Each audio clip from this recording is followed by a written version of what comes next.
Well, Democratic strategists admit that the party brand is, quote, in the toilet.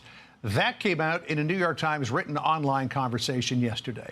Communications strategist Liz Smith said many of the Democrats who succeeded this cycle ran against the Democratic Party brand. Former Democratic Congressman Tim Ryan of Ohio with this: the Dems got pinned as the status quo party. They failed to redefine themselves on the culture issues. Here's what the former Democratic leader of the California State Senate has to say about it. I believe that in history, we are seeing a major inflection point, the complete collapsing of the Democratic Party. This party refuses to recognize that it has lost its way. It's a chapter. It's, gone with the wind. And basically, we are seeing the end of this. Whether a new party emerges, that will wait to be seen. Well, that's not good. Politico with this headline: new research shows the massive hole that the Dems are in. Even voters who previously backed Democrats cast the party as weak and overly focused on diversity and elites.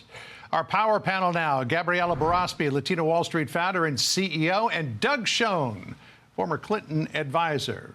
We're happy to hear that the former president is feeling better and is going home, but the party still seems to be ailing. Is this just a temporary setback, Doug, or is something really rotten in Denmark? Well, I think, first of all, we're all happy that President Clinton, who I worked for, as you said, John, is going home. But this is a systemic problem, as the interviews you reported suggest. And it's greater than just woke or DEI. It goes to the economy, the cost of living, inflation, the budget. When Bill Clinton was president, I was working for him, we cut spending, we balanced the budget, we ran a surplus. Now the Democrats have created the greatest deficit in history, and it's ultimately what cost Kamala Harris and the Democrats control of the White House and the Congress. We need a fiscally prudent Democratic Party that focuses on people's economic concerns, does a bipartisan deal on the border and immigration, gets tough on crime, and makes it clear that we stand for traditional cultural values. Unless we do that, the party's history is limited. I remember the end of the Clinton administration when the big discussion is we're going to pay off the debt. We have a plan to pay off the debt, but what are we going to do when we stop issuing T-bills? They don't have to worry about that anymore. No, we don't. We got lots of T-bills out there. Gabrielle, yes, I want to talk to you about this. This is another excerpt from that Politico piece. When asked to compare the Democratic Party to an animal, one participant compared the party to an ostrich because, quote, they've got their heads in the sand and are absolutely committed to their own ideas, even when they're failing. Another likened them to koalas, who are complacent and lazy about getting policy wins that we really need. So if they were an animal, what animal would they be, Gabrielle? Wow, that's a really good question. I'll tell you this. The Democrat Party, I cannot recognize it. I'm a former Democrat. I voted for Hillary Clinton. I was all about women empowerment and what she stood for. And all of a sudden, I cannot recognize what this party has become.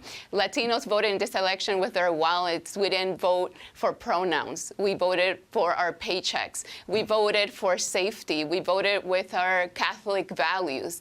And the Democrat Party does not represent that.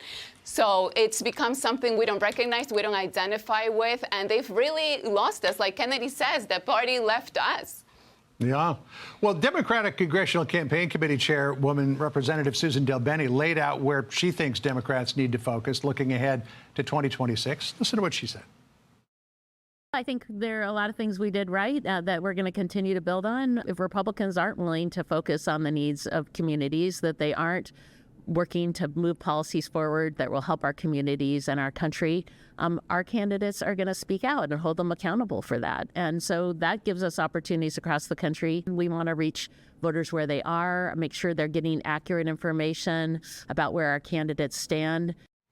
So she believes that there's lots of opportunities for the Democratic Party in 2026. And let's preface this by saying never underestimate the party in power's ability to screw up. And then, of course, there's the idea of midterm election losses in a presidency. But unless they rebuild from the top on down, do Democrats really have any hope of winning things back? Well, with what the head of the DCCC said, no, they don't. The Republicans and Trump, like it or not, are focusing on people's concerns about issues like crime, the border, deportations. And to just say we're going to listen to people, well, that's not enough. Look, John, you made it very clear.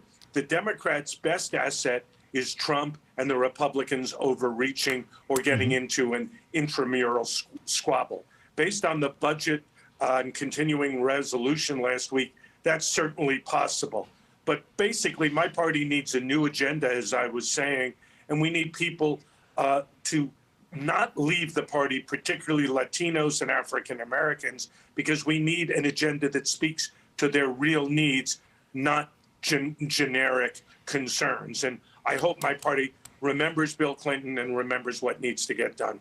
All right, so in terms of what voters are looking for, Fox also asked some Americans in New York City, Houston, Michigan, Oregon, and Tennessee what is on their Christmas wish list for the country. Here's some of what they said. What is on your Christmas wish list for America?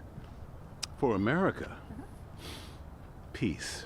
Get the economy going, get rid of the crime, and stop the open borders. Hopefully the cost of groceries will come down. To be able to walk out like how we're doing now and not have to worry about anything happening to us. It would be nice to quit being so divided. Affordable rent. I want us to be healthy again. Donald Trump to have a successful presidency, to make America great again.